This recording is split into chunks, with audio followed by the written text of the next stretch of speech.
Cedric had a set of deep brown eyes like dark chocolate blending seamlessly into midnight pupils.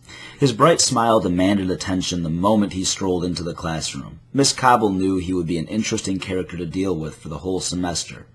It was a senior class, and though he had barely passed the previous class, Cedric had failed the state exam in Miss Cobble's subject multiple times.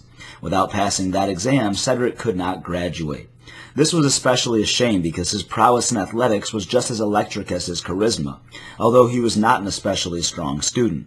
This was likely influenced or exacerbated by a combination of entitlement that came from his success in sports, where his expectations were high and regularly met, along with the low academic expectations placed upon him at home and by many of his previous teachers.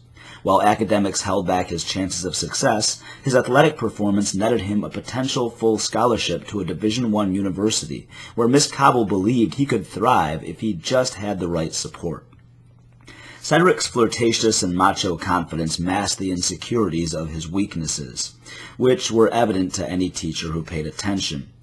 Miss Cobble understood that it would take a great deal of legwork to get him to set his ego aside and accept the help that he needed before her work of reteaching him the material could be done.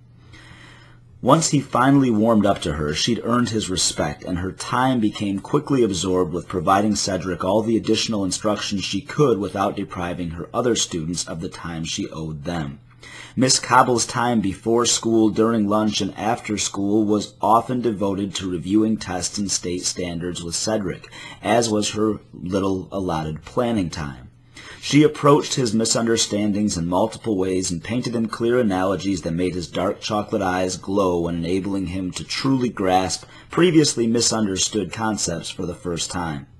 Cedric showed unprecedented effort in class and progress on his assessments. He became more willing to ask his peers or teachers when he was confused, taking healthy risks which consistently paid off in ways he'd never realized they could.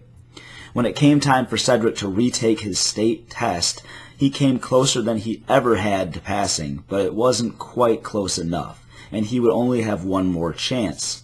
His grades and SAT scores were already too low to accept the scholarship offer the following year. He would have to study for a year at a junior college to prove himself academically in order to accept this Division I full-ride dream scholarship for the next 3 years. When she asked him what he wanted to go to school for, he wasn't very sure. All he cared about was sports, and he would muse that working as a personal trainer, physical therapist, or maybe as a firefighter, soldier, or police officer would work for him. Given his badly broken home situation and attitude, Miss Cobble and Cedric's coaches had trouble seeing Cedric as a public servant someday, but they endlessly encouraged him to pick a goal and fight for it as ardently as he pursued his athletic endeavors, and above all, to make good choices. It came time for Cedric's last chance to graduate on time, to get accepted into a junior college, to go have a chance for that dream scholarship someday in the near future that many kids could only wish about. And it all rode on passing Miss Cobble's class, another class, and his state exam in Miss Cobble's subject. She could only hope for the best and wait for the results. After her time to work with him was through, the rest was up to Cedric. When Miss Cobble peered through her sunglasses in the face of the midday June sun, she was inundated with delight as Cedric's name was called to walk across the graduation stage. After the ceremony, he pulled off his gown, walked into the school's gym, and slam-dunked an invisible basketball through the basketball goal with a triumphant howl before collecting his real diploma. Miss Cobble smiled quietly to herself and slept well that night. 6 months later, while walking home from a late day of work and bundled up against the winter's night, Miss Cobble was accosted in the street. She reached to pull the hood and scarf back from her face, only to have the business end of a loaded firearm brandished before her eyes. A tear rolled into her scarf as she complied with the attacker's demands. Nearly paralyzed with fear, she managed to hand over her purse before being pistol-whipped and left in the frozen street. The next day her tears continued flowing as she stared at the mugshot of her incarcerated assailant on the front page.